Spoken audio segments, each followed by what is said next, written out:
My boyfriend declared, "I'm not letting go of my ex. Deal with it."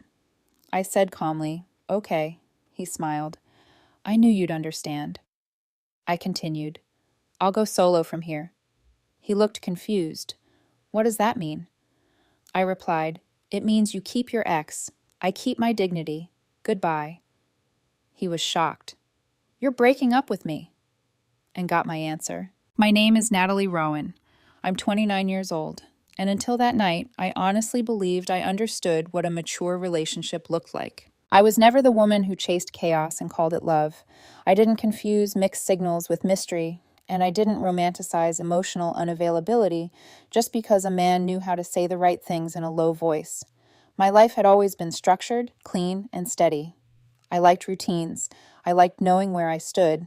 I liked relationships that felt calm instead of exhausting. That was probably why Adrian got past my guard so easily. He didn't arrive like a storm. He arrived like peace. He was thoughtful in ways that felt natural, not rehearsed. He remembered small things. He noticed when I was tired before I said it out loud. He'd text when I got home. He'd bring me coffee exactly the way I liked it, no reminder needed. He had that quiet kind of charm that never begged for attention because it knew it would get it anyway. Being with him felt easy in the beginning, and easy can be dangerous when you've spent enough time believing that difficulty is the only sign something is wrong. For almost a year, we moved through life like a couple who made sense. Dinner after work, grocery runs on Sundays, lazy evenings on the couch with one of us half watching a movie while the other scrolled in silence. His jacket hanging over one of my dining chairs like it belonged there. My shampoo in his shower. Those tiny domestic details that don't feel dramatic in the moment, but quietly build the illusion of permanence. I thought we were building something solid. Looking back, I think we were only building something comfortable. And comfort can hide a lot. The first time he mentioned his ex, it barely registered. We were standing in the kitchen one night, splitting leftovers onto plates, and he casually said, "Vanessa used to hate food from this place." It came out so naturally that I almost respected it. No flinch, no weird hesitation, no guilty tone, just a sentence folded into conversation. I didn't react. Why would I? Adults have histories. People date before they meet you. I wasn't interested in becoming the insecure girlfriend who treated every mention of the past like a threat. If anything, I told myself it was a good sign. It meant he wasn't hiding anything. But then her name kept surfacing. Never loudly, never in a way dramatic enough to justify a confrontation, just often enough to leave a film over everything. A story about an old trip. A quick glance at his phone followed by the screen turning face down. A call he took in the hallway. A message he answered too quickly, then acted too casually about. Tiny moments. So small that each one alone looked harmless, but together they began to feel like a pattern I could sense before I could name it. At first, I kept giving him the benefit of the doubt. That's what women like me do when we're trying very hard not to become difficult. We observe. We rationalize. We wait for more proof because we've been trained to believe discomfort is not enough. We tell ourselves to be mature, to be understanding, to avoid creating problems where there may not be any. But silence has a price, and the longer you pay it, the more expensive it gets. One night after dinner, I finally asked him, not dramatically, not accusingly, just clearly, "Are you still in contact with Vanessa?" He didn't even blink. Yeah, that answer should have felt like honesty. Instead, it felt like a door opening into a room I had been pretending not to see. "How often?" I asked. He shrugged, almost bored. "Sometimes." Then he added, "It's not a big deal." That phrase stayed with me. Not because it was loud, because it was smooth. Too smooth. The kind of sentence people use when they want to shrink something before you can fully examine it. Not a big deal. Just enough to dismiss your instinct without actually answering your concern. I nodded that night, but something inside me had started rearranging itself. After that, I noticed more. Not because I became paranoid, because I stopped looking away. I noticed how quickly he answered certain messages, how his expression shifted when he looked at his phone, how his attention could leave the room before his body did, how some calls were too brief to be casual and too frequent to be meaningless, how every time I got close to asking the full question, he gave me one of the same soft, polished answers. "It's nothing. We just have history. You're reading into it." Maybe I was. For a while, I even tried to believe that. But eventually, nothing starts taking shape. And once it has shape, you can't pretend you're imagining it anymore. The conversation that ended us happened on an ordinary night, which somehow made it worse. No screaming, no broken glass, no dramatic accusation followed by a confession. Just the two of us in the living room, with the television glowing quietly in the background, both of us pretending to relax, while something strained and invisible sat between us. The lamp beside the couch cast a warm light across the room. The blanket folded over the armrest still smelled like clean laundry. He looked comfortable, too comfortable, like he thought whatever tension had been building would keep floating in the air forever without ever becoming language. But that night, I couldn't unsee it anymore. I turned to him and said, "You're still talking to her." He looked back at me without guilt. "Yeah." I held his eyes. "Why?" That was the first moment he paused. Not long, just enough to show me he was deciding how much of the truth I could handle. Then he said, calm as ever, because I'm not letting go of her. For a second, the room felt soundless. I remember staring at him, convinced I had misunderstood the sentence, not because the words were unclear, because of the way he said them. No shame, no conflict, no apology, just certainty, as if this had already been settled somewhere inside him, and I was only now being informed. "What does that mean?" I asked. He leaned back slightly into the couch, still composed. "It means Vanessa is part of my life, and I'm not cutting her off just because I'm in a relationship." Something cold moved through me then. Not heartbreak. Not yet. Clarity. "And you expect me to be okay with that?" I asked. "Yes," he said, just like that. Then, as if he truly believed this would help, he added, "Because it's not like that." I looked at him and almost smiled. Not out of amusement, out of recognition. That sentence, that exact sentence, it belongs to people who want the benefits of loyalty without the boundaries that make loyalty possible. It belongs to people who decide something is harmless because it's convenient for them if you believe it is. I sat there for a few seconds and let the moment settle. The hum of the refrigerator reached in from the kitchen. A car passed outside. Somewhere in the building, a door shut. And in the middle of all that ordinary life, I realized something that felt terrifying and peaceful at the same time. This was the moment I stopped abandoning myself to keep a relationship alive. So I nodded once and said, "Okay." He smiled immediately. That smile told me more than his words had. Relief, confidence, assumption. He thought he had won. He thought "okay" meant I was adjusting. He thought I was accepting the terms. He thought I loved him enough to rearrange my dignity around his attachment to another woman. "I knew you'd understand," he said softly. Understand. That word landed harder than anything else. Because he wasn't asking for understanding. He was asking for permission. Permission to keep one foot in the past while asking me to keep building a future with him. Permission to define disrespect in whatever way made him most comfortable. Permission to call my pain maturity if I handled it quietly enough. I looked at him for one long second. Then I said, very evenly, "I'll go solo from here." His smile disappeared. "What?" I didn't raise my voice. "I'll go solo from here." He sat up straighter, like the room had shifted underneath him. "What does that mean?" I held his gaze and answered with the kind of calm that only comes when the decision is already made. "It means you keep your ex." I let the silence breathe. "And I keep my dignity." The air changed. I saw it happen in his face. The delayed impact. The exact second the meaning reached him and stripped the comfort out of the room. For the first time that night, he had no smooth reply waiting, no careful phrasing, no way to soften what he had said or control what happened next. I stood up. No shaking hands, no tears, no theatrical anger, just a woman reaching the end of what she was willing to tolerate. "Goodbye," I said. He stared at me, stunned. "Wait, what?" His voice finally cracked, but not with remorse. With disbelief, as if the only impossible thing in the room was that I had chosen myself faster than he expected. Then he said it. "You're breaking up with me?" I looked at him, and in that moment I felt something inside me go still in the best possible way. He already knew the answer. I didn't slam the door when I left him. That's one of the details people always imagine wrong when they hear a breakup story like this. They picture noise, raised voices, a dramatic exit, something cinematic enough to prove the pain was real. But the most painful part of leaving Adrian was how quiet it was. I walked into the bedroom, took my overnight bag from the top shelf of the closet, and started putting things into it with steady hands. A sweater, my charger, my makeup pouch, a pair of jeans, the blue sleep shirt I always kept there because at some point his apartment had started to feel like a second home. That was the part that stung the most. Not what he had said, what it exposed. How easily I had made space for someone who had never truly cleared space for me. From the living room, I could hear him stand up, His footsteps came halfway down the hall, then stopped, like even now he couldn't tell whether this was really happening or whether I was just trying to make a point. Natalie. I kept folding. He said my name again, sharper this time. Come on, don't do this. I zipped the bag and turned around. I'm not doing anything to you, Adrian. I'm responding to what you made clear. His face tightened. You're taking this too far. I almost laughed, but I didn't have enough emotion left for that. No, I said. I'm finally taking it exactly as far as it deserves to go. For a second, he just stared at me like I had started speaking a different language. That was always the problem with men like Adrian.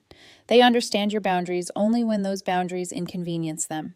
Before that, they call them moods, overreactions, temporary feelings, anything but truth.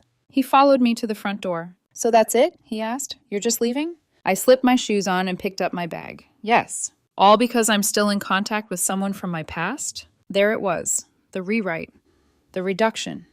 The part where he took the knife he'd used and renamed it a misunderstanding. I opened the door and looked at him one last time. No, I'm leaving because you told me very clearly that you intend to stay emotionally attached to another woman and expected me to call that maturity. His jaw flexed. That's not what I said. It is, I replied. You just preferred your version because it sounds better. And then I left. The hallway outside his apartment smelled faintly like dust and old carpet cleaner. Somewhere downstairs, a television was playing too loud through a wall. The elevator took forever to arrive, and in those few seconds standing alone under that flat yellow light, I felt the first wave hit. Not regret. Not even heartbreak exactly. Shock. Not because I had left him. Because I had stayed as long as I had while trying so hard to interpret disrespect as complexity. He texted before I even made it to my car. Adrian, are you seriously doing this right now? I looked at the message on my screen and felt nothing warm at all. By the time I got home, there were 3 more. Adrian, this is ridiculous. Adrian, you didn't even let me explain. Adrian, call me when you calm down. That last one sat in my chest like a stone. When you calm down. I had never been calmer in my life. That was what made it so final. I didn't answer him that night. I put my phone face down on my kitchen counter, washed my makeup off, changed into an oversized t-shirt, and stood barefoot in my apartment staring at the dim light over the sink, like I had just walked back into a version of my life I no longer recognized. Everything looked the same. My dining table, the plant near the window, the stack of unopened mail, the cardigan I'd thrown over the back of a chair 2 days earlier. But I didn't feel the same inside it. There is a strange emptiness that comes after a breakup when the relationship has not ended in chaos, but in clarity. No one has to guess what happened. No one has to decode mixed signals. The truth is sitting there in clean lines, impossible to soften. That should make it easier. It doesn't. It just makes it lonelier. The next morning, he called 3 times before 9. I let the phone ring. Then a text came. Adrian, I think you're twisting this into something it's not. A minute later, Adrian, Vanessa is part of my history. That doesn't mean she's a threat to you. And then, because apparently he still believed the issue was my insecurity and not his entitlement, Adrian, I need you to be rational. I read that one twice. Rational. As if the irrational thing would be refusing to audition for the role of understanding girlfriend while he remained emotionally tethered to someone else. As if logic belonged to him because he was calm and emotion belonged to me because I had boundaries. That day at work, I got almost nothing done. I answered emails, sat in meetings, nodded in the right places. But under all of it, my thoughts kept circling back, not just to the conversation itself, but to all the little moments before it. The details I had filed away under patience, the unease I had labeled maturity, the parts of myself I had kept smoothing down so the relationship could stay comfortable. Once you stop lying to yourself, memory becomes brutally organized. I remembered the first time his phone lit up with her name while we were having dinner, and he turned it over so quickly it almost looked rehearsed. I remembered asking once, lightly, "Still friends?" and him saying, "It's complicated," with a half smile that should have bothered me more than it did. I remembered the strange emotional distance that would drift over him sometimes after certain calls. Not guilt, not confusion, just absence, like part of him had stepped into another room and forgotten to come back. At lunch, my friend Marissa took one look at my face and said, "What happened?" I should have said I was fine. Instead, I told her everything. Not dramatically, just straight through. The sentence. His smile when I said, "Okay." The way he genuinely thought I would accept it if he framed it calmly enough. The way he looked at me after I said I was leaving, like I had violated some agreement I never consented to. Marissa sat across from me, silent for a moment, then put her fork down. He smiled? She asked. That was the part she got stuck on, too. Yes, I said. Her expression hardened. That tells you everything. I nodded because it did. If he had looked conflicted, I might have believed this was confusion. If he had looked ashamed, I might have believed he understood the damage. But relief, confidence, gratitude that I was being understanding, that meant he didn't think he was asking too much. He thought he was entitled to ask. That afternoon, he called again. This time, he left a voicemail. His voice was controlled, but I could hear the crack underneath it now. Natalie, I don't think this should end like this. I think you're reacting to the wording instead of what I meant. I'm trying to be honest with you. That should count for something. I listened to it once and deleted it. Honesty does count for something. It just doesn't erase the truth of what's being honestly said. That evening, he texted again. Adrian, I was trying to include you in something difficult, not hurt you. Then, Adrian, you matter to me. Adrian, you know that, right? I sat on my couch, reading those words with my knees tucked under a blanket, and realized how often women are handed emotional scraps and asked to be grateful for the portion. You matter to me. Just not enough to protect. Just not enough to prioritize. Just not enough to choose clearly. I still didn't reply. The silence between us began to change shape after that. At first it was angry, then it became strategic. By the third day, his texts sounded different, less sure of themselves, less superior. He stopped telling me I was overreacting and started trying to sound wounded instead. Adrian, I hate that you think so little of me. Adrian, I didn't think you'd walk away this easily. Adrian, after everything, you couldn't even have one real conversation? That one almost got a response. Almost. Because one real conversation was exactly what I had tried to have. He just hadn't liked where it led. That night, I stood at my bathroom mirror, taking off my earrings, and a thought came to me so clearly I had to stop moving for a second. The problem had never been Vanessa alone. If it had only been about an ex, maybe there could have been nuance. Maybe there could have been context, history, unresolved baggage, difficult boundaries, messy humanity. But that wasn't what ended us. What ended us was the way he presented the situation as fixed and expected me to adapt to it. The way he placed me next to another emotional loyalty and then waited to see if I would compete quietly enough to keep my place. The way he mistook my love for flexibility and my patience for permission. That was the betrayal, not confusion. Choice. And once I saw that clearly, everything else became easier to name. On the fourth night, he called again. This time I answered. I don't know why. Maybe because I was done wondering what else he thought he could say. Maybe because by then, my hurt had burned off enough to leave only steadiness behind. There was a short silence when I picked up. Then, Natalie. His voice was softer now, careful. Yes? I'm glad you answered. I leaned against the kitchen counter and said nothing. He exhaled slowly. I don't want this to be over. The sentence might have moved me once. Now it just sounded late. You should have thought about that before asking me to normalize something humiliating, I said. It wasn't humiliating. It was, I replied. You just weren't the one being humiliated. That silenced him. For a moment, all I could hear was the faint static of the line and the hum of my refrigerator. Then he said, quieter, it wasn't supposed to come out like that. I closed my eyes. There it was. Not remorse for the truth, just regret for the phrasing. But it did come out like that, I said. And the reason it came out like that is because that's how you see it. That's not fair. No, I said. What wasn't fair was expecting me to stand in a relationship where another woman still had a permanent emotional seat and calling me unreasonable if I refused. He said my name again, like that alone should soften me. I care about you. I looked out the window into the dark glass and answered the only honest way I could. I believe you. I just don't believe you cared enough. He didn't speak for a few seconds. And in that silence, I understood something he still didn't. He thought this breakup was a conflict to solve. For me, it was a truth to accept. He showed up on the 5th day. No warning, no message, no, are you home, text to soften the arrival. Just a knock on my door a little after 8 in the evening, sharp enough to break through the quiet I had finally started to settle into. I knew it was him before I even looked. There's a certain kind of insistence in the way someone knocks when they're not asking to be let in. They're expecting it. I stood still for a second in my living room, heart steady, not racing. That was the strange part. A week ago, that knock would have sent a different kind of energy through me. Urgency, emotion, the instinct to fix things before they broke completely. Now it just felt like an interruption. He knocked again. Natalie. His voice through the door. Softer than before. Careful. Like he had practiced the tone on the way over. I walked to the door, unlocked it, and opened it halfway. Adrian stood there looking different. Not dramatically. Not broken.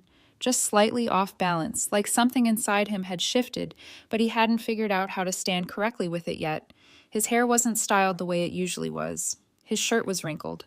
There were faint shadows under his eyes that hadn't been there before. For a brief second, I saw the version of him I used to soften for. Then it passed. "Can we talk?" he asked. I didn't open the door wider. "We already did." "That wasn't a conversation," he said quickly. That was a reaction." I leaned against the doorframe. "No, that was a conclusion." His jaw tightened slightly, like he was holding back the version of himself that would have argued harder. "Please," he said, "just give me 10 minutes. I looked at him for a moment, then stepped aside. Not because I was unsure, because I wanted to see what he thought he could fix. He walked in slowly, like the space felt unfamiliar now, which, in a way, it was. This wasn't the place where he had left his jacket on my chair and moved through my kitchen like he belonged. This was where he had to ask to be. He glanced around briefly, taking in the same apartment he had been in 100 times, but something about the air had changed. He could feel it. I could see it in the way he didn't quite settle. I stayed standing. He noticed. "You're not going to sit?" he asked. "No." He nodded once, then rubbed his hands together like he was organizing his thoughts physically before speaking. "Okay," he said. "I've been thinking about everything." I didn't respond. "I didn't handle that conversation well," he continued. "The way I said it, it came out wrong." There it was again. Not the truth. The delivery. I watched him quietly. "So say it again," I said. "Better." He blinked, slightly thrown off. "What?" "Say it again," I repeated. "What you meant. But this time, say it in a way that doesn't come out wrong." For a second, he just stared at me. Then he exhaled slowly. "I'm saying that Vanessa is part of my past, and I didn't want to pretend she doesn't exist. I was trying to be honest with you." I tilted my head slightly. "That's not what you said." His expression tightened. "That's what I meant." "No," I said calmly. "What you meant was that you're not willing to let her go. Those were your words." Silence stretched between us. He shifted his weight. "I think you're taking that too literally." I almost smiled. "That's the problem, Adrian. I'm taking you exactly at your word." He ran a hand through his hair, frustration starting to surface now. "Okay," he said. "Fine. Then let me say it clearly. I don't think staying in contact with someone I have history with is wrong, and I don't think it has to threaten what we have." There it was, the real version. Cleaner, more controlled, but exactly the same. "And if it does threaten what we have?" I asked. "It doesn't have to," he insisted. "That's not what I asked." He hesitated, and in that hesitation, everything settled into place. "You're asking me to adjust to something that makes me uncomfortable," I said. "Not because it's necessary, because it's convenient for you." "That's not fair," he said again, sharper this time. "It is," I replied. "You didn't come here to understand my boundary. You came here to negotiate it." His eyes flickered, just slightly. That hit. "I came here because I don't want to lose you," he said. I nodded once. "But you didn't come here ready to choose me." That landed harder. He looked away for a second, then back at me. "I can choose you." "Now?" I asked quietly. He didn't answer immediately, and that was the answer. I held his gaze. That's what I thought. He stepped closer, his voice lowering.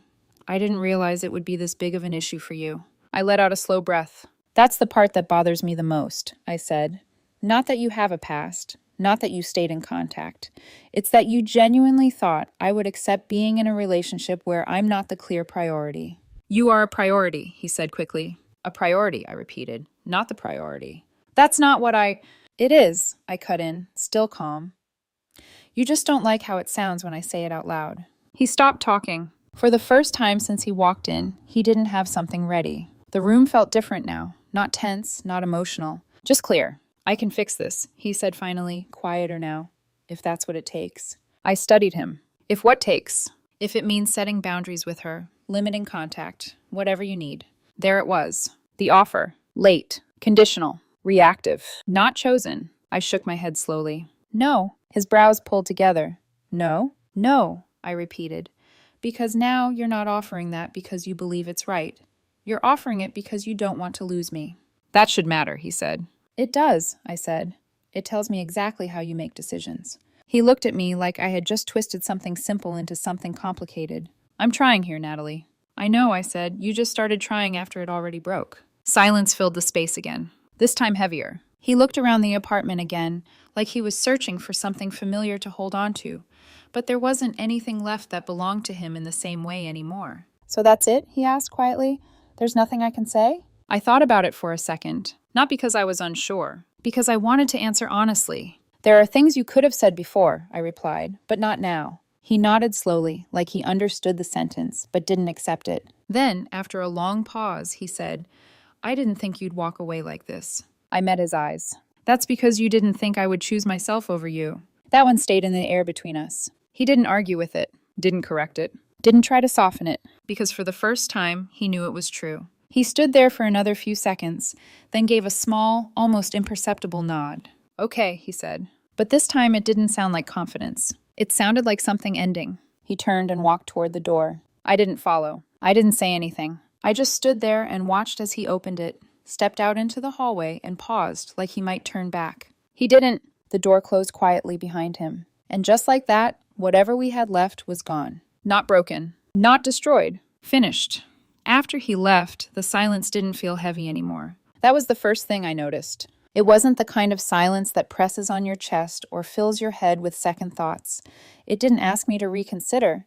It didn't replay his voice in loops or tempt me to reach for my phone. It just existed, clean, undisturbed, like something that had finally been put back in the right place. I stood in the middle of my living room for a while after the door closed, not moving, just letting that feeling settle into me. It was unfamiliar, but not uncomfortable. If anything, it felt like relief that hadn't fully introduced itself yet. Because for the first time since everything started to feel off, I wasn't trying to explain anything away. I wasn't adjusting the story in my head to make it easier to stay. I wasn't translating his behavior into something softer, something more reasonable, something I could live with if I tried hard enough. I was just seeing it, exactly as it was. And once you see something clearly, you can't unsee it. That night I didn't cry. That surprised me more than anything. I expected at least something. A wave. A crack. Some kind of delayed emotional reaction that would prove I had lost something meaningful. But all I felt was still. Not empty. Not numb. Just done. I made tea, sat on the couch, let the quiet stretch without trying to fill it.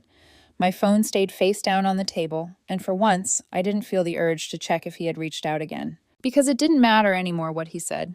The answer had already come from him. Days ago, in the simplest, most honest way he was capable of. I'm not letting go of her. Everything after that was just adjustment, just language, just attempts to reshape a truth that had already been spoken. The next morning, I woke up earlier than usual. No alarm, no message notification pulling me out of sleep. Just light filtering through the curtains and a strange sense of clarity sitting quietly in my chest. For a moment, I lay there staring at the ceiling, and then the memories started lining up. Not in chaos, in order. That's the thing about clarity. It organizes everything retroactively. Moments I had brushed aside before came back, but this time they didn't feel confusing.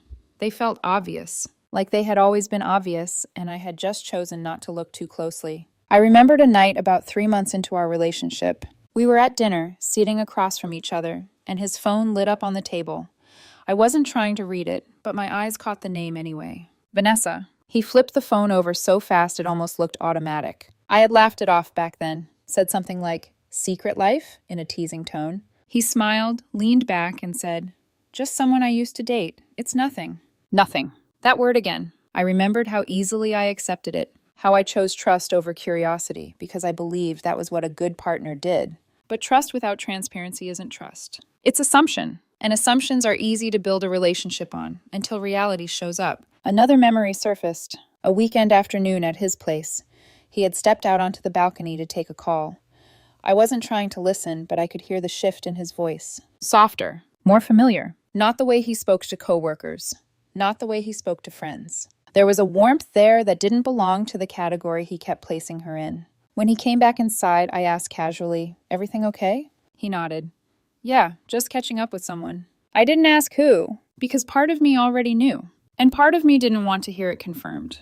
That's the quiet deal people make with themselves in relationships like this. If you don't ask, you don't have to face the answer. If you don't face the answer, you don't have to make a decision. And if you don't make a decision, you can stay. Comfortable. Unsettled, but comfortable. I sat up in bed and ran a hand through my hair, letting the realization settle deeper. It had never been just about her. If it were just about an ex, maybe there would have been room for complexity, for context, for boundaries that needed time to be built properly. But that's not what this was. This was someone who had already decided that maintaining that connection mattered to him, and then invited me into his life without ever removing that condition. He didn't hide it well, because in his mind it wasn't something that needed to be hidden. That was the part that mattered most. He didn't think it was wrong, which meant he would have kept doing it, which meant eventually I would have kept adjusting, until adjusting became losing. Losing my voice, losing my comfort, losing the version of myself that didn't have to compete for emotional space in a relationship that was supposed to feel secure. I got out of bed and walked to the kitchen, pouring myself a glass of water as the thought settled fully into place. I hadn't left him because of a single sentence. I left because that sentence revealed the structure of everything underneath. Later that day, I met Marissa again. She looked at me carefully as soon as I sat down. "You look different," she said. "Do I?" I asked. She nodded, calmer. I thought about that for a second. "I am," I said. She leaned forward slightly. "Did he come back?" "Yes." "And?" I took a sip of my coffee before answering. "He tried to fix it." "And?" "He couldn't." Marissa didn't ask anything else for a moment. She just studied my face like she was trying to measure how much of me had changed in the last few days. Then she said, "Are you sad?"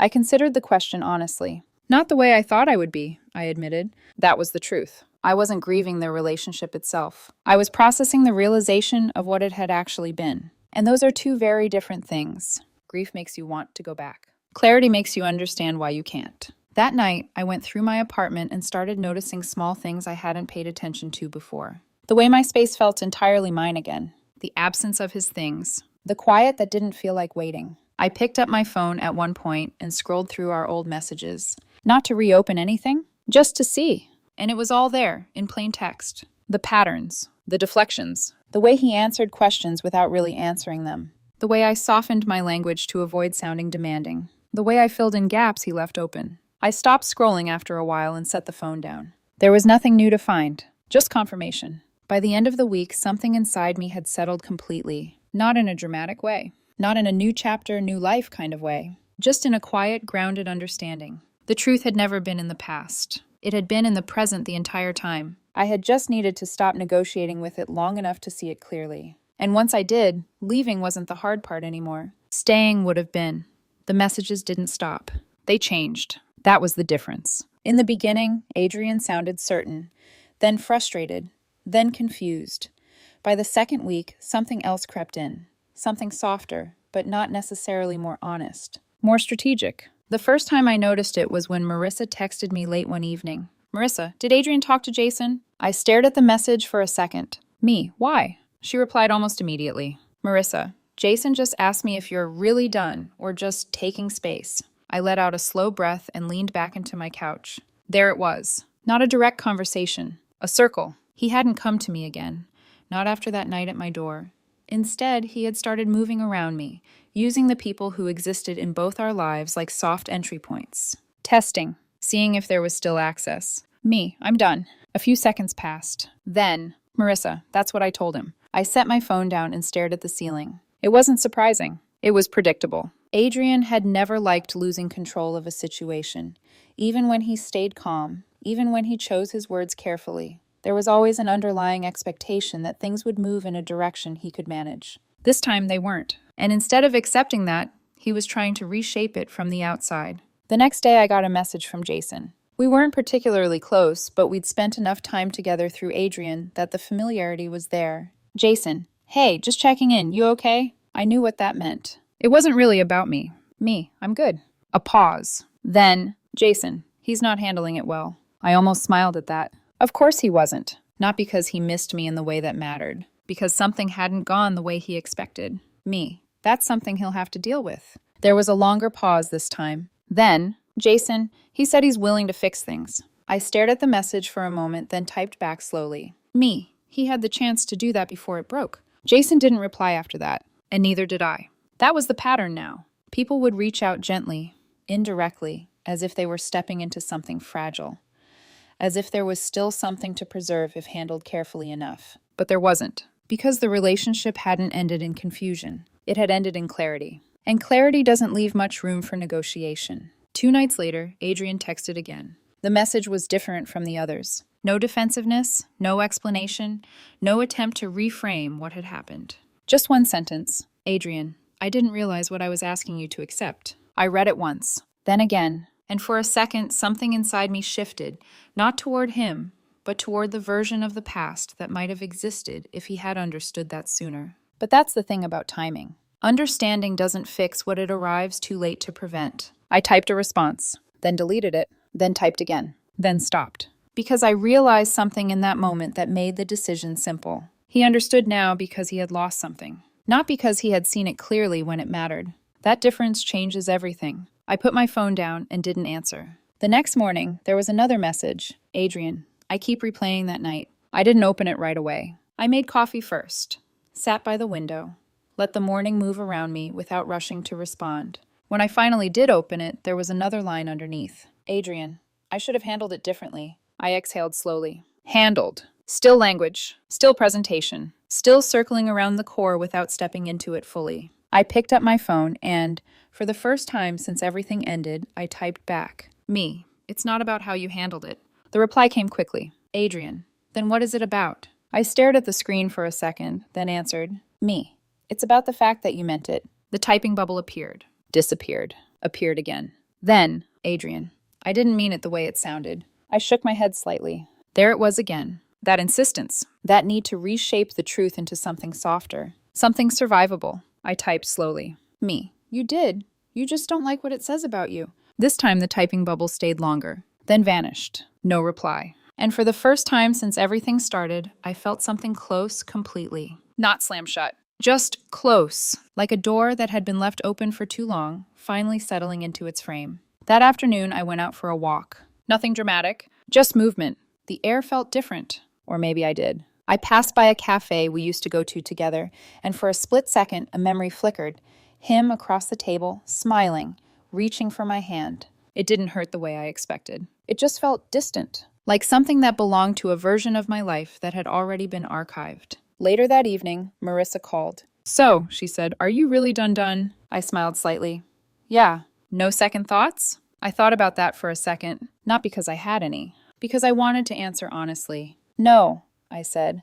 I don't have anything to go back to. There was a pause on the line. Then she said quietly, that's the part people don't get. I leaned back against my couch, phone pressed to my ear. They think breakups are about emotions, she continued, but sometimes they're about structure. Once you see the structure, you can't unsee it. I closed my eyes for a moment. Exactly. That was it. It wasn't about whether I loved him. It wasn't about whether he cared about me. It was about what the relationship required me to accept in order to continue.